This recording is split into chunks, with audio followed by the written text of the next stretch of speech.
Hello, Cho. Let's read the given question. The question says, if a long hollow copper wire carries a direct current, the magnetic field associated with a current will be option A only inside the pipe, option B only outside the pipe, option C neither inside nor outside the pipe, option D both inside and outside the pipe. So सबसे पहले we need to understand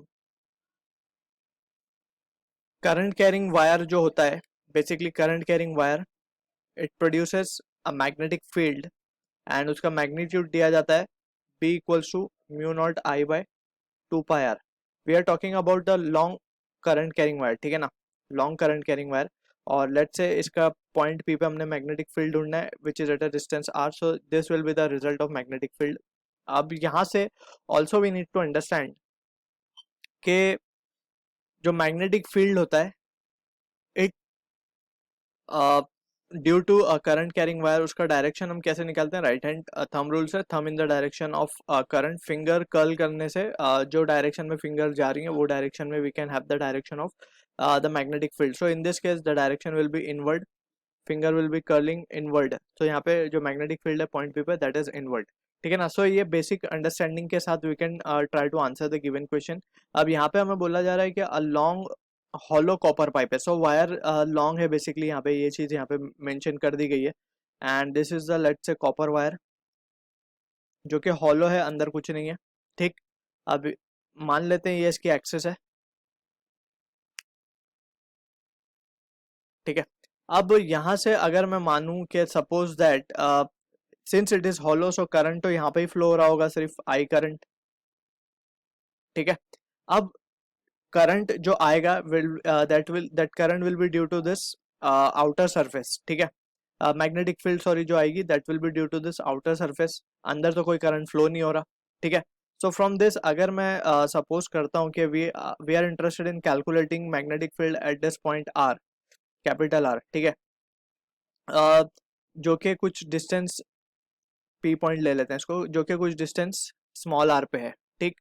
तो यहाँ पे magnetic field क्या लिखेंगे, जैसे हमने discuss किया that magnetic field will be due to this two wires over here, जो वायर की तरह वी आर ट्रीटिंग इट.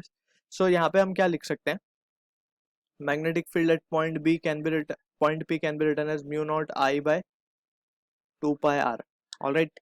अब यहाँ से वी कैन सी दैट अगर मैं इस सिलेंडर का या हॉलो कॉपर पाइप का रेडियस मान लूं capital R, so at surface हम क्या लिख सकते हैं, this is the outer part, ठीक है ना. आउटर आउटर रीजन में मैग्नेटिक फील्ड इतनी आ रही है, ठीक.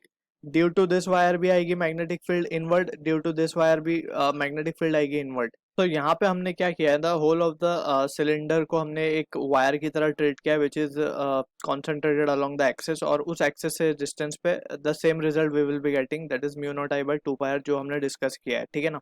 सो हमने पूरे सिलेंडर को बेसिकली कॉन्सेंट्रेटेड माना है अबाउट इट्स एक्सेस. अब नाउ एट द सरफेस की अगर हम बात करें, सरफेस पे मैग्नेटिक फील्ड कितना आएगा, तो सरफेस पे just we need to replace the value of small r with capital R, ठीक है. That will be the maximum magnetic field at surface, तो बी एस लिख देते हैं हम. It can be given by the formula mu naught I by 2 pi capital R, ठीक है. अब बात करें इनसाइड की, सो इनसाइड तो करंट जीरो है, inside current is zero, that means हम मैग्नेटिक फील्ड भी क्या हो जाएगा, that will inside it will be zero.